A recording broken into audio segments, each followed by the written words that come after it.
கடத்தி சென்றதே என்னை பிடுங்கி நீர்கால்களின் ஓரமாய் நட்டு என் நாட்களை இலையுதிரா காலமாக்கி நீ உலர்ந்த மண்ணில் வாடினே.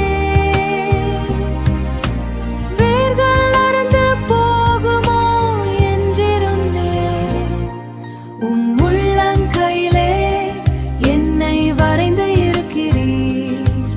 உம் நீதி என்றேகையா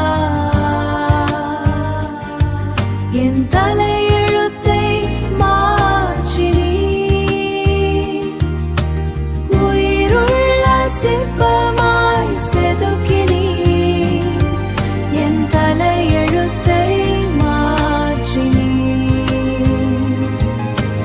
ஒடிந்து விழுந்தேன், விழுந்த இடத்திலே கிடந்தேன். என்னை பார்ப்பவர் உதடுகளுக்கு பொழுப்போக்காயானே.